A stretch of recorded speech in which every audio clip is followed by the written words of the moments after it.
Hi, fourth graders. I'm so glad to see you. I just wish I could see you in person, but soon. Hope you're staying well. If I said, I bet you can't guess what is in my hand, wonder what you would think of. I bet you can't guess what's in my hand. 25 cents. Did you guess it?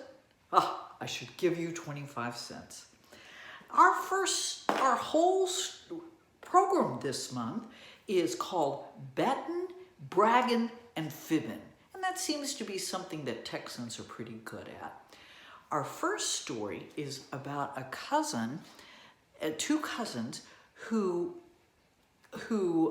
meet up to go fishing.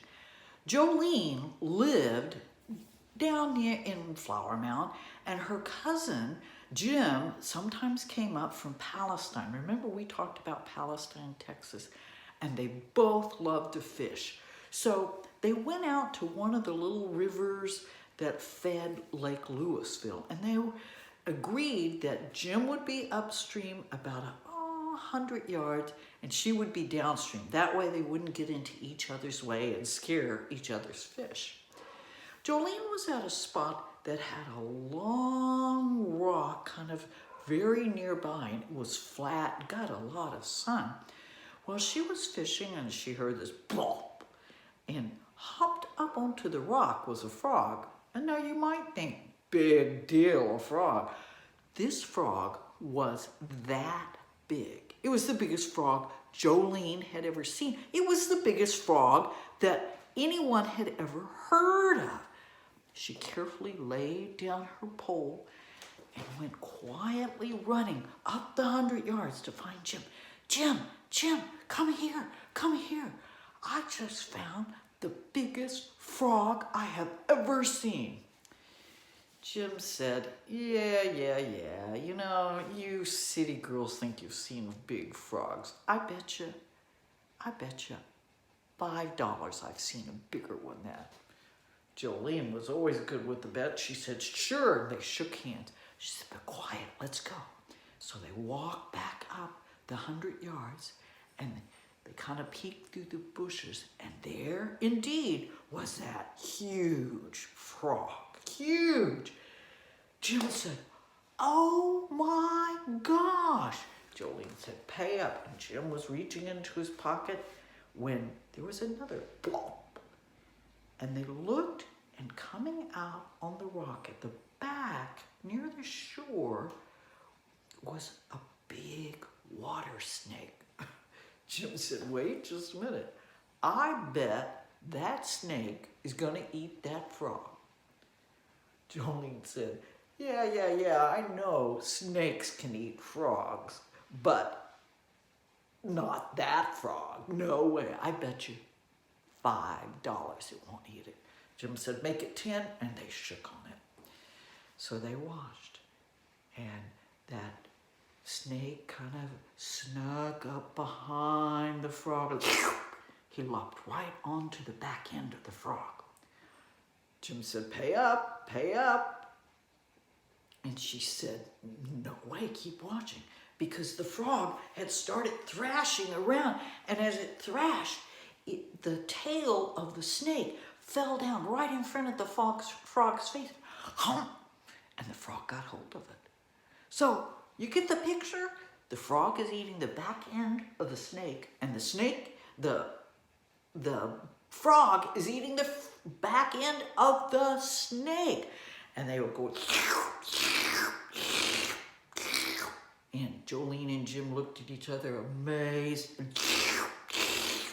And she said, I think the frog's going to win. I think the frog's going to win. And it got down to the only thing the frog hadn't eaten.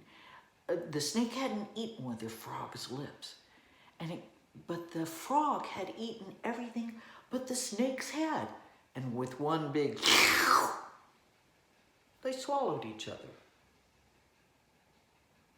Jim looked at Jolene, and Jolene looked at Jim, and they both put their hands in their pocket and said, I guess both of us won.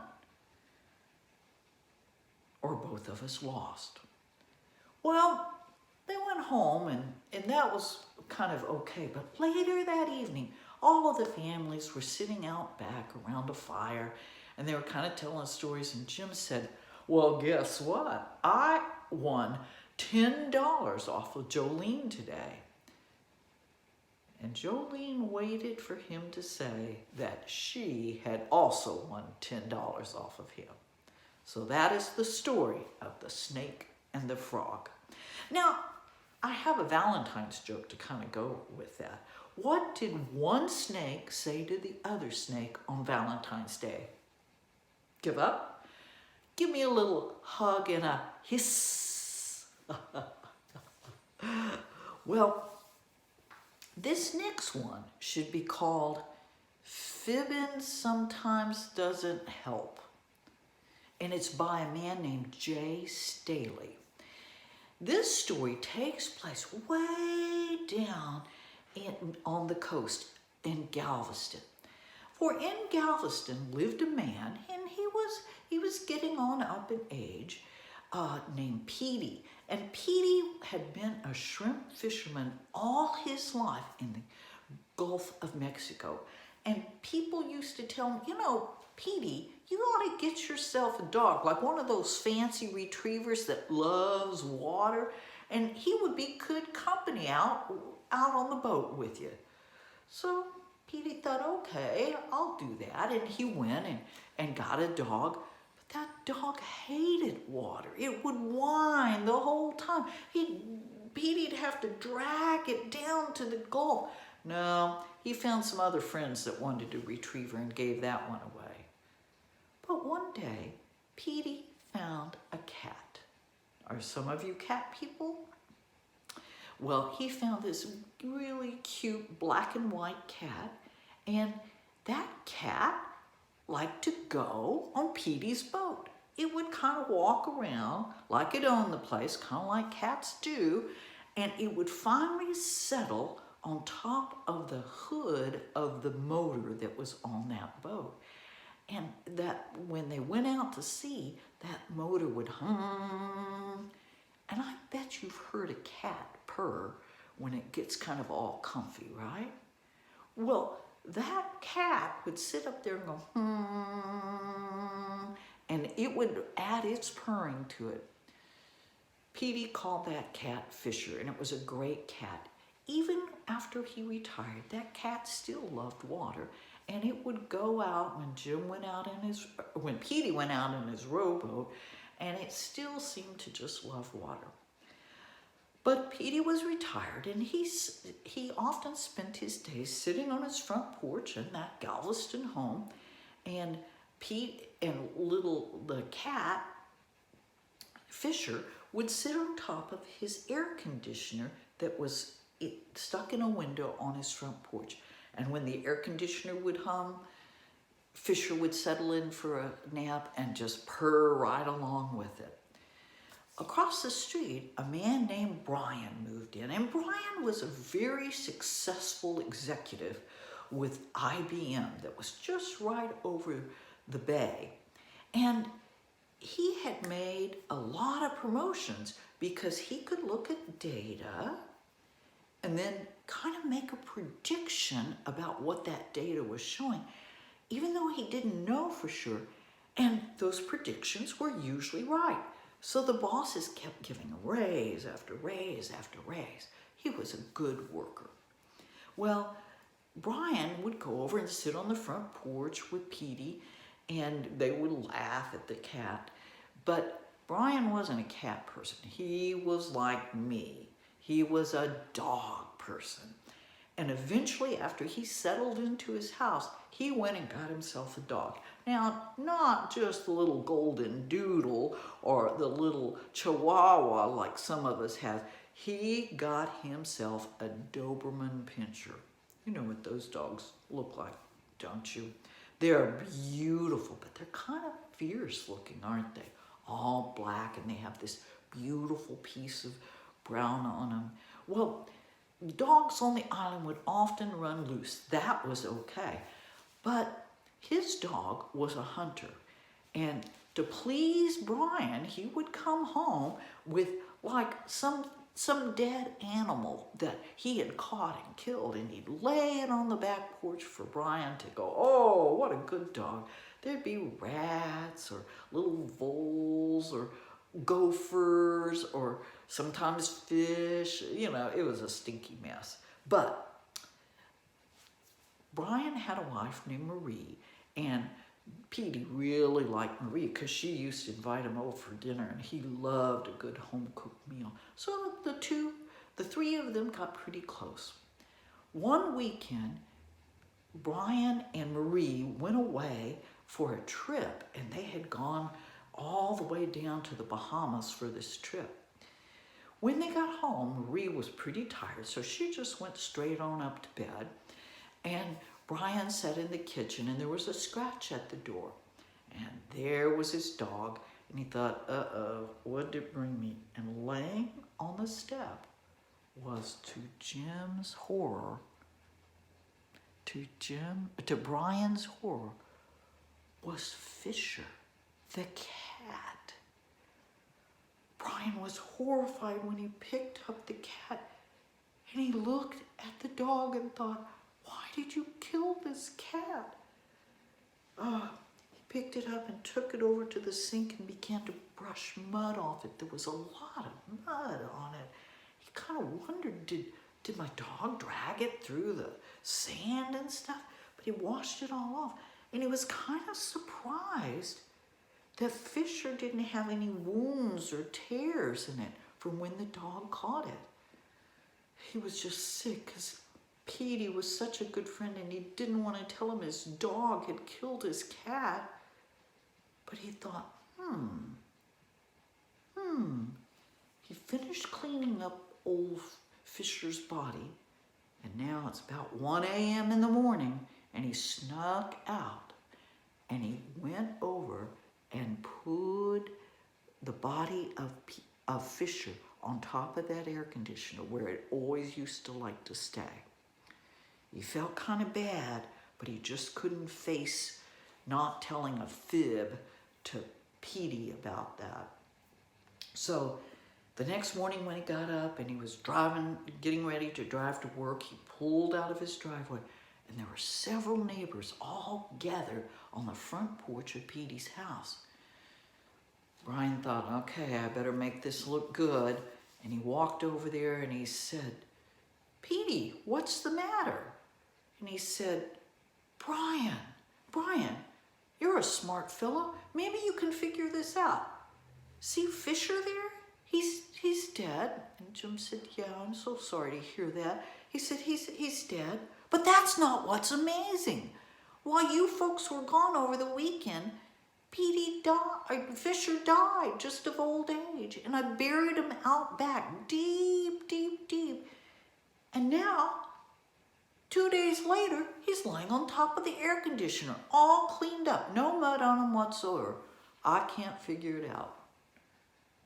Brian said, well, good luck with that. Sorry to hear about Fisher. I better be going to work. And off he went.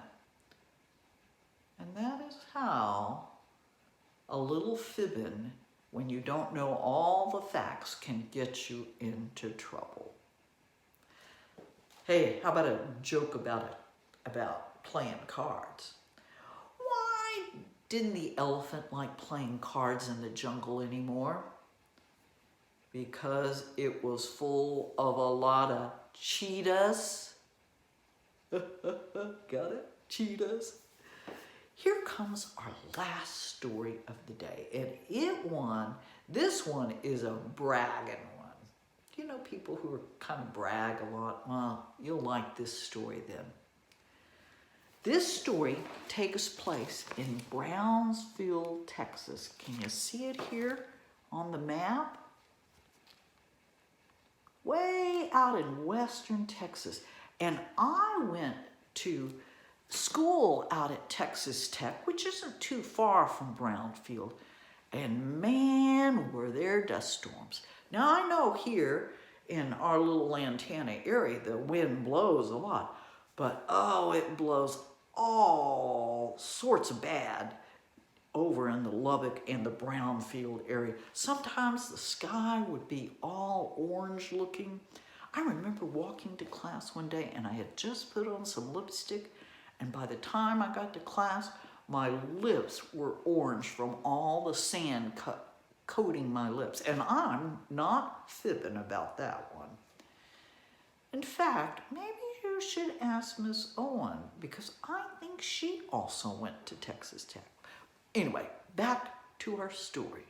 This one is called Comes a Win, and it's by Linda Arms White, and it's a great story. Now, some of you have brothers and sisters, don't you?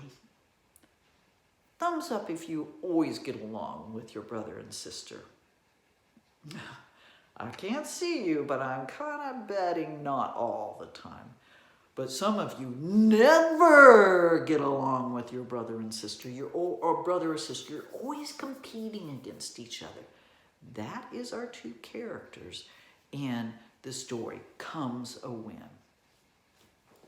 Mama was sitting at her kitchen table and she was writing a letter. Dear Clement and Clyde, I thought you twins would finally learn to get along, but that doesn't seem to be the case. You've always competed with each other, and you always still do that. But you know, boys, it's going to be my birthday in a couple of weeks, and here's what I want. I want you to come spend the afternoon with me at my ranch. And I don't want any fussing or fighting or competing. Got it? Love, your sweet mother. Well, both Clement and Clyde lived on opposite sides of Mama's ranch, and they too lived on a ranch, and they got the letter and they were not pleased. Oh, yes, they'd love to go see their mother, but no, they weren't excited to spend the afternoon with their brother.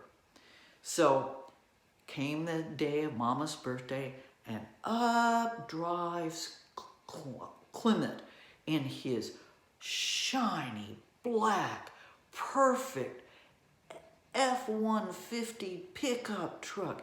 Every piece of it looks like it had been spit shine. It even had one of those tailgates that drops way down like you've seen on the commercials. And he loved that pickup. Inside, it was the highest quality brown leather, and he had had his steering wheel covered with coyote fur. It was a one-of-the-kind steering wheel. Just right after that, here comes Clyde driving up in his even shinier red pickup truck. And on the front of it, it had some Texas Longhorns mounted there. And inside, the seat covers were made out of cowhide. And it had the biggest stereo. And when you honked the horn, the truck played, "The eyes of Texas are upon you." Well, they both got out of the car about the same time. Clement plopped on his 15-gallon hat, while Clyde jumped out and sneered at his brother and popped on his 20-gallon hat, if you will. They both walked up to Mama's house like there was going to be a firing squad. Mama came running out of the house and said, "Oh, boys, what a grand birthday present for me. Thank you so much for coming. And I'm so glad you're not going to fight and be hateful to each other today. Right?" Both of the men looked down and said, "Yes, Mama." She said, come on up. Let's sit on the porch. It's just got a nice breeze going. You can rock a little bit, prop your feet up on the rail there, and I will go make you a big glass of iced tea. And I'll even put a little extra sugar in it." Well, Mama was gone. Clyde looked over at Clement and sneered. Clement looked over at Clyde, and they both just started rocking. Well, a wind started blowing about that time. Clyde said, "You know, looks like comes a wind." Clement said, "Oh yeah, that's not no wind. Out at my ranch, one day it blew so hard that my prize goose laid the same egg 3 times. When the wind finally died down, I got to it, and that egg was already scrambled."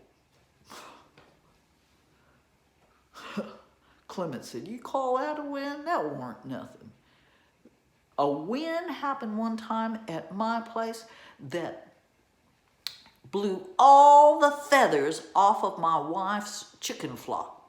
They were naked, and she had to knit little coats for them so they wouldn't freeze to death. Now that's a wind.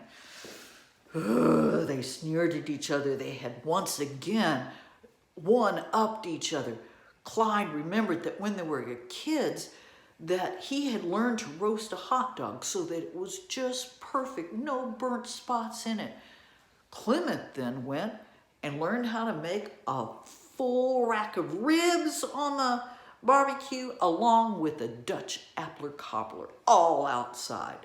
They had been competing since they were young men.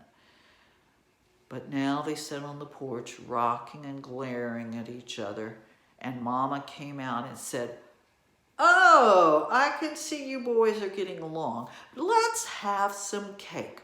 And so in she went, and just then the wind started blowing even stronger. Clyde said, "Yeah, that looks like it comes a wind pretty bad today." Clement said, "Oh yeah, that's not a wind. One time it blew so hard that all of my wife's underwear that was hanging out to dry on the clothesline blew all the way down to Bexar County, and we had to go down there and get it off of the Texas statue of the Texas Rangers. It was pretty embarrassing." "You call that a win?" The other brother said, "You call that a win?" That weren't nothing.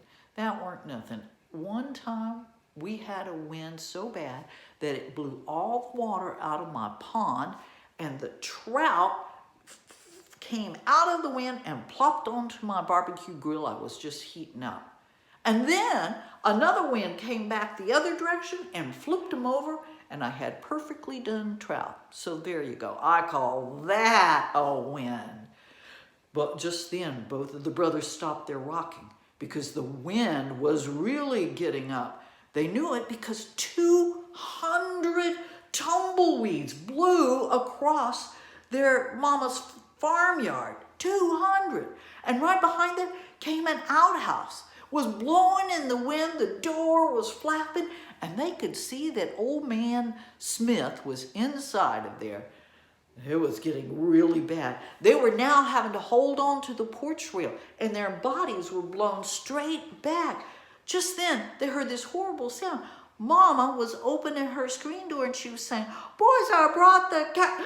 "No, Mama, no, don't come out." But it was too late. She was out there holding that beautiful cake, and the wind whipped under her big skirt and lifted her off the porch. And it blew her around the chicken coop. It blew her high as the house, and then came down and blew her across to the barn and landed her on top. Her skirt got hooked to the weather vane that was right on the top. She was hanging there. "Help me, boys, help me." Well, Clyde and Clement jumped up. They ran to the barn. They each got hold of the ladder. They propped it up. Clement held it while Clyde called up. Clyde reached down and helped Clement get up. They ran to the roof of the barn, and they easily and quickly got Mom's skirt unhooked, and they both caught her, and they carried her down. "Oh, Oh boy, said Mama. I just love that. You were doing something together and not fighting. So, I would say you gave me my perfect birthday present. So that is the story of Comes a Wind. How about one more joke to take us out of here? What did one volcano say to the other volcano on Valentine's Day? It said, I love you. You've heard my stories and you've listened well. You've heard about betting, bragging, and fibbing. Thank you very much, and I'll see you before spring break. Bye.